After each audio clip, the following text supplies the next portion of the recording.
ছড়া, ছড়া, ছড়া। আমাদের ভাষায় যাকে কচুর ছড়া বলে থাকি। এগুলি আমার বাড়ির পাশের জমিনে, যেখানে আগে অনেক সবজি ফলানো হতো, কিন্তু বানরের অত্যাচারে তা হচ্ছে না। তাই এখন জমিনকে চাষে রাখার জন্য এই ছড়া ক্ষেত করার পদক্ষেপ নিলাম, যা বানররা এখন অনিষ্ট করে না। দেখতেই পাচ্ছেন বন্ধুরা, ক্ষেতে প্রচুর আগাছা, আমরা যাকে বলে থাকি প্রচুর ঘাস হয়ে গেছে, তা দমন করার সময় এখন। দেখছেন কিছু কিছু গাছের গোড়া সবুজ, কারণ ক্ষেতের মধ্যে যেসব গাছগুলি ছোট তা দেখে দেখে কিছু সার দিয়ে দিলাম। এই হচ্ছে আমার প্রচুর ছড়া ক্ষেত।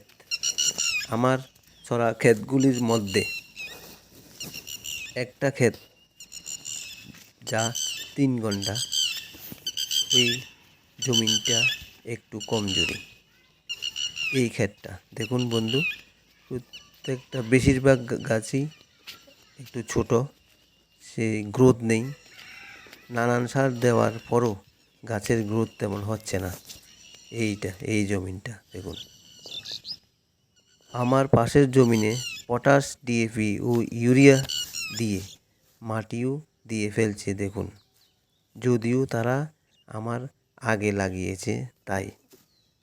দেখুন বন্ধুরা, দেখুন কিভাবে ছড়া ক্ষেতে মাটি দেওয়া হয়। দেখুন, যেখানে সার দেওয়া হয়েছে ছড়ার লাইনে, 2 লাইনের মাঝখান ফাঁকা জায়গা থেকে কোদাল দিয়ে, কূপ দিয়ে, 1 কূপ এই পাশে, আরেক কূপ মাটি ওই পাশে, এভাবে 2 দিকে মাটি দিয়ে মাঝখানটাতে একটা ড্রেন তৈরি হয়।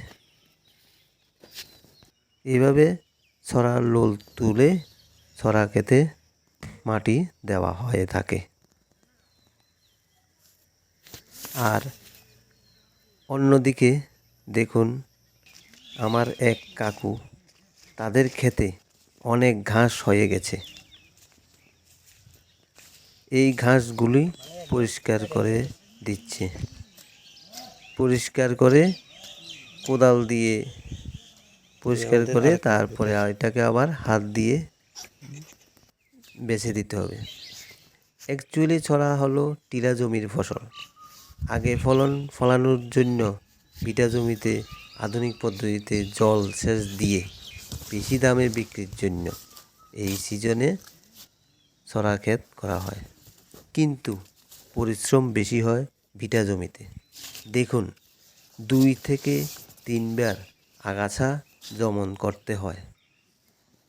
দেখুন আরেকজন কি করেছে, মাঝখান জায়গাটা পরিষ্কার করে ছড়ার লাইনটাতে ঘাস রেখেছে। বুদ্ধিটা, কারণ সার দিয়ে মাটি দিলে ঘাসগুলি মজে গিয়ে সারের কাজ করবে, আর এইভাবে মাটি দিলে ঘাস দেখা যাবে না। আর অন্যদিকে টিলা জমিতে এসে দেখলাম আমার ছড়াগুলি মাটি ভেদ করে উঁকি মারছে। দেখুন বন্ধুরা, এই হচ্ছে আমার আজকের কচুর ছড়ার পর্ব। আরও ভালো ভিডিও দেখতে ও জানতে ফেসবুক পেজে ফলো করবেন এবং ইউটিউব চ্যানেলে সাবস্ক্রাইব করবেন। সব সময় কাজে ব্যস্ততায় থাকবেন, সময় মাফিক খাবার খাবেন, সুস্থ থাকবেন। নমস্কার।